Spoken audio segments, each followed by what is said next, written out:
Kozhikode medical കോളേജിൽ ചികിത്സയിലുള്ള Nipah രോഗിയുടെ നില അതീവ ഗുരുതരമായി തുടരുകയാണ്. ഇപ്പോഴും 43-കാരൻ രാമനാട്ടുകരയിലെ രോഗി ഇപ്പോഴും വെന്റിലേറ്ററിൽ തുടരുന്നു. രോഗിയുടെ റൂട്ട് മാപ്പ് പുറത്തിറക്കി. അനീഷ് ദേവസ്യ വിവരങ്ങളുമായി കോഴിക്കോട് നിന്ന് ചേരുന്നു. അനീഷേ, ഗുഡ് മോർണിംഗ്. എന്തൊക്കെയാ വിവരങ്ങൾ?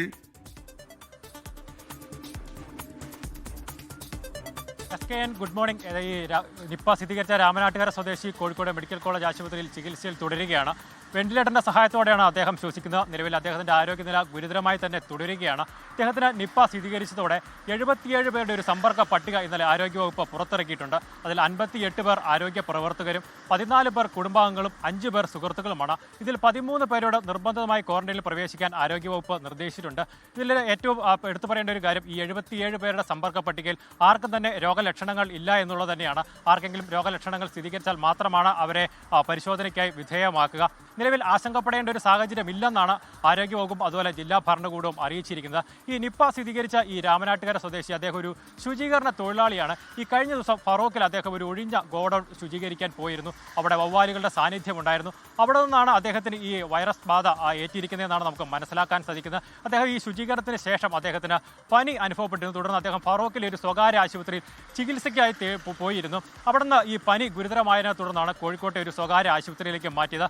അവിടെ നടത്തിയ ഒരു പരിശോധനയിൽ ഈ നിപ്പയുടെ രോഗലക്ഷണങ്ങൾ കണ്ടതിനെ തുടർന്നാണ് അദ്ദേഹത്തിന് ഈ സ്രവ സാമ്പിളുകൾ കോഴിക്കോട് മെഡിക്കൽ കോളേജ് ആശുപത്രി ലാബിലേക്ക് അയച്ചിരുന്നു. അവിടെയും അദ്ദേഹത്തിന്റെ പരിശോധനാ ഫലം പോസിറ്റീവായിരുന്നു. എങ്കിലും ഇക്കാര്യത്തിൽ ഒരു ഔദ്യോഗിക സ്ഥിരീകരണത്തിനായാണ് അദ്ദേഹത്തിന്റെ സ്രവ സാമ്പിളുകൾ പൂനെയിലെ ലാബിലേക്ക് അയച്ചിരുന്നു. ഇന്നലെ ഉച്ചയോടുകൂടി ആ ലാബിലെ ഫലം ലഭിച്ചിരുന്നു. അത് പോസിറ്റീവാണ്. എന്നാൽ നിലവിൽ ആശങ്കപ്പെടേണ്ട ഒരു സാഹചര്യം ഇല്ല എന്നാണ് ആരോഗ്യവകുപ്പും അതുപോലെ തന്നെ ജില്ലാ ഭരണകൂടവും അറിയിച്ചിരിക്കുന്നത്. എന്നാലും അദ്ദേഹത്തിന്റെ ഒരു റൂട്ട് മാപ്പ് ഇന്നലെ ആരോഗ്യ പ്രവർത്തകർ പുറത്തിറക്കിയിട്ടുണ്ട്. അതായത് മെയ് 30 മുതൽ ജൂൺ 10 വരെയുള്ള തീയതികളിലെ റൂട്ട് മാപ്പാണ് ഇന്നലെ ആരോഗ്യവകുപ്പ് പുറത്തിറക്കിയിരിക്കുന്നത്.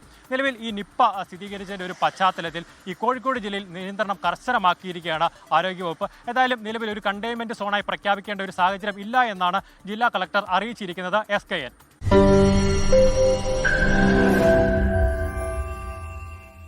ലോകത്തെവിടെയായാലും ഏത് സമയത്തും 24 വാർത്തകളും ഓഗ്മെന്റഡ് റിയാലിറ്റി പാക്കേജുകളും എക്സ്പ്ലെയിനറുകളും വിശദമായി കാണാൻ ഞങ്ങളുടെ യൂട്യൂബ് ചാനൽ നിങ്ങൾക്ക് സബ്സ്ക്രൈബ് ചെയ്യാം.